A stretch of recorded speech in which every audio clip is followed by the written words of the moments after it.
Welcome to the SMB Advertising Podcast, where our aim is to help 1 million small and medium-sized businesses to really succeed with their advertising. My name is Mike Damjanovic. I'm an Adline specialist, and I'm the host of this very special podcast, which is aiming to deliver you, the listeners, with a ton of value. My aim here is really to help to provide inspirational, educational content that really can assist you with succeeding with advertising. So today we're actually going to be looking at something that a surprising amount of businesses tend to overlook or not prioritize, which is creating and growing an Instagram community.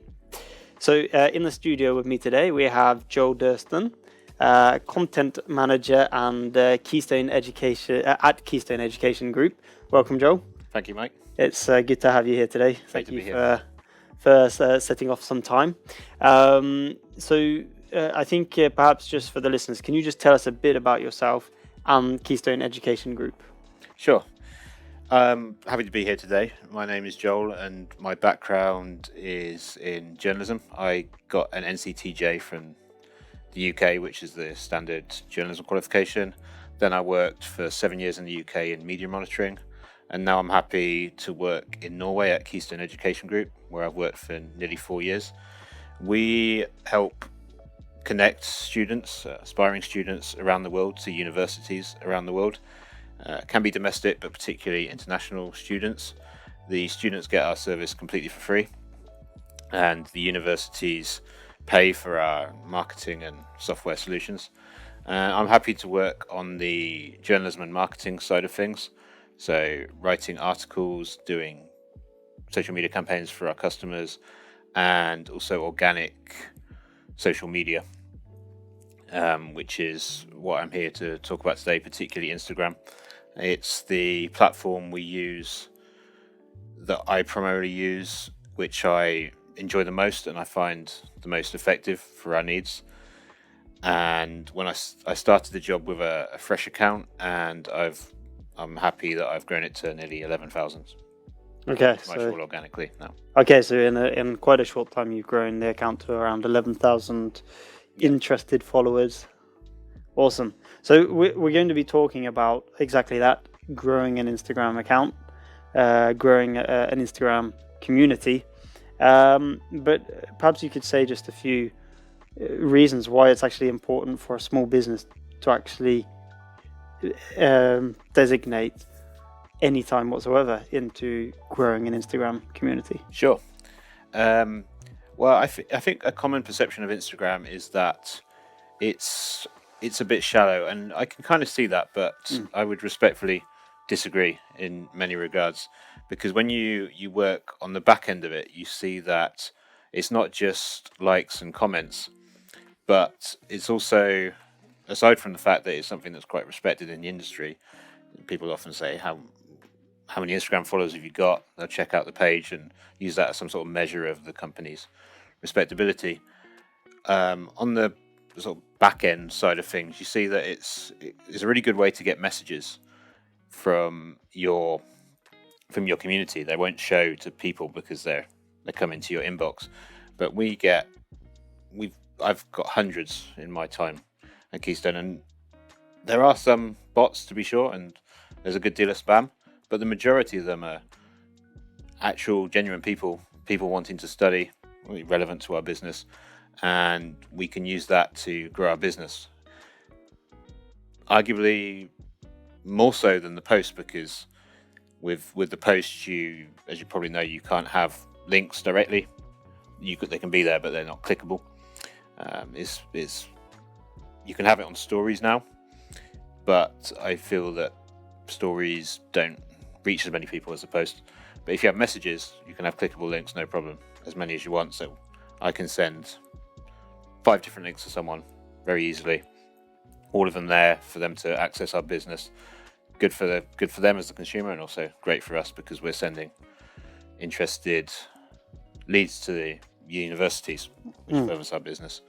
And also, I think it's just generally, it's great as a brand voice for the business. What I do, and I presume lots of others will do, was I'm checking out a new university, maybe at my job, or just a general company in my everyday life, I might go on their website to get the main sort of pragmatic details of what they're about, but also check their Instagram to see what their kind of brand voice is. Like, are they fun, serious? What kind of causes do they get into, and things like that. And I guess it's a way of having a more of a personal touch. Definitely, yes. I feel that Instagram's a great bridge between Facebook, where it's more sort of general content, and TikTok, where it's super personal.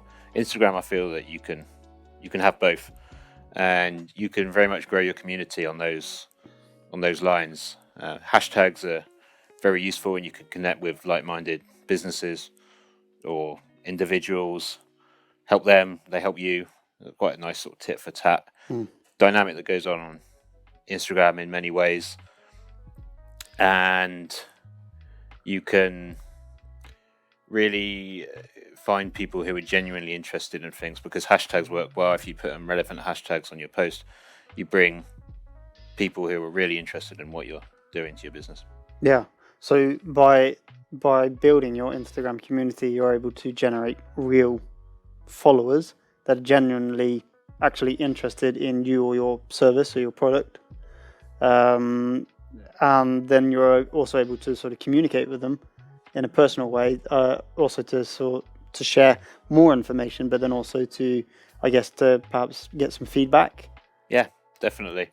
I find that the engagement in terms of messages you get, and also the response time, is significantly better on Instagram than Facebook or Twitter. I think it's the company, well, that is Facebook now, or Meta, I should say, have done well at programming notifications so that they come directly to you, so you can correspond with them in real time, and also on your phone. So if you're on the go, you can do it, or you can decide to do it in office hours. And also, what a lot of people don't know about Instagram is that the desktop functionality is actually very good for at least for messaging with people. You can't post to it, but you can. There are workarounds, so you can use certain programs to do it, like 90% on a computer, then just send it to your phone to do, and you can be messaging with your leads, no problem, on Instagram. That's on desktop. That's how I do it. Okay. Yeah. It's gaining obviously great leads, but also, as you mentioned, great feedback for your future content. Yeah, and I guess if you have built a big community, then if you do have an event of some sort, then you're if you were to post out on Instagram, then you're posting to people that are genuinely interested in your company. So it's a lot more relevant. Definitely. Really good. So I just wonder, could you? The main aim for this podcast is to really get some best practices which companies and listeners can easily implement. So I was just wondering if you could maybe sort of almost bullet point a few of the best practices that you have used and are using in order for a company or a listener to actually build their Instagram community. Sure, yeah. One thing that I would recommend is looking into different national days and different awareness days, because you can quite easily tie them into what your company does. For example, the UN has a list of them. They've got a very helpful calendar, probably about 100 to 150 every year. And for example, I think 4 or 5 of them are related to the environment. So that's something that obviously all businesses can have applications in, whether they are specifically environmental or not. They might do internal things within their office to help the environment, and those can be posted about to not only further the more pragmatic ends like leads, it can also create a great brand voice for your business. You can also look into countries' national days, especially if you're an international business. Quite easy to do. Find a picture on Unsplash is a great source of free images. You need to credit, but the images are actually arguably better than some stock photo sites. Yeah, because I think that's a really good point you make there, because often when we think about advertising or marketing in general, a sort of very traditional approach is, where are my leads? Give me my leads. I need the leads. But also, it's not. Of course, that is a very important part of it. But what you mentioned about having a good brand voice that makes your company more desirable to buy from or to collaborate with. So that's I think that's a really important thing that a lot of us perhaps don't spend enough time thinking about. So that's a really good point. Sorry to interrupt you. Do you any more points on best practices that you can share with us? So you can go on Unsplash and very easily find free pictures of basically any country in the world. Say Happy National Day to Czech Republic. We work with 5 great companies in Czech Republic doing their best to whatever. Similar kind of brand voice. You can also do meet the team posts, which I do. It gives a good personal insight into the people in your company, and that often gives a personal touch, which can help in the same kind of way. Another thing to consider is the interaction. I think it works fairly well for the sort of follow for follow, story for story, commenting on different accounts. I would suggest it's something that you could think about within your company, because it could be seen as a bit cheesy, but it can definitely work.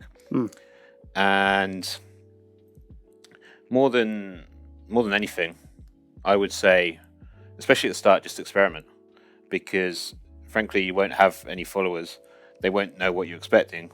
You just try different things, see what works in terms of engagement, and use that to inform your future strategy. And I guess if there's anything that didn't work, you can just delete it. Exactly. It's like Yeah. So It's a transient thing, social media, which has its negative sides, but in terms of this, it's great for trial and error, I find. Perfect. So that's a lot of things that can be easily implemented to growing an Instagram community.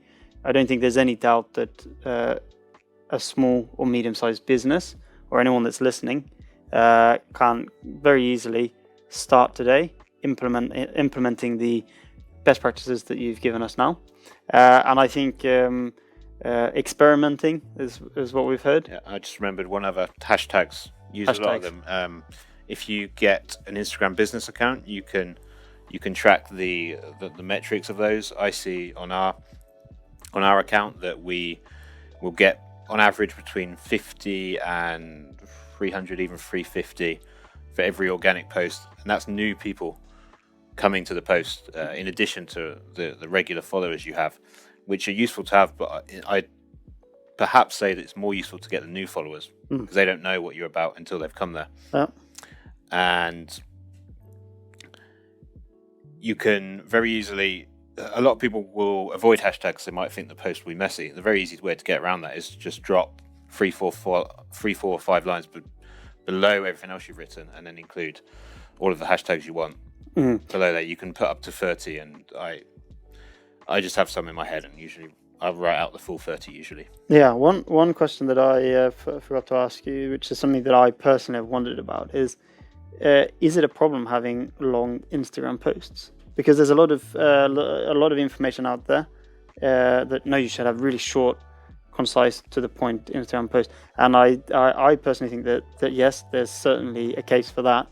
But I also, if I find something that I'm actually genuinely interested in, then actually I'm happy to read, especially if that content is relevant.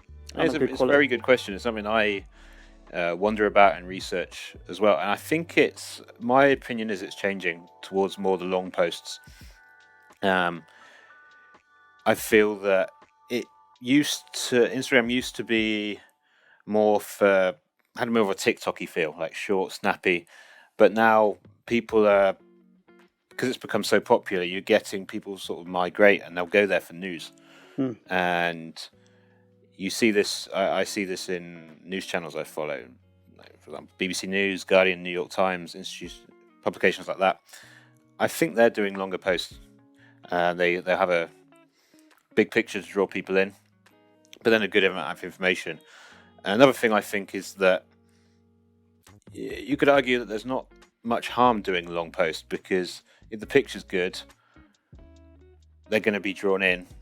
So you allow those people who are interested to read the whole post, and those who are only mildly interested, they can leave like halfway through reading it. But I get the impression it's hard to track with analytics. I get the impression those people who maybe read half the post, they'll likely still give it a like anyway. Yeah. They won't begrudge you for doing a long post just because they don't have time to read it. No, I think it goes back to when you're growing the community, of course you want everyone in, but you also do want to have those people that are genuinely interested in the product or service or the company that you run. And if they're willing to read the post and it's of interest to them, then they will follow, and you've actually provided some value there anyway. Yeah. So thank you so much for joining us today, Joel. Thank you for having me.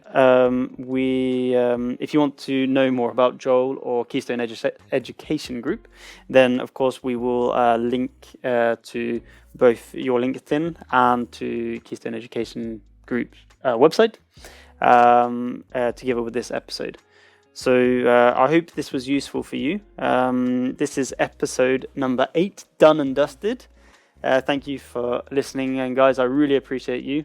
I'm really looking forward to next week's episode, where we'll actually be talking to ex-Google director Lars Bratsberg. It is going to be awesome. So thank you, Joel. Look forward to it too. Thank you very much, mate. Talk to you next time. Bye-bye.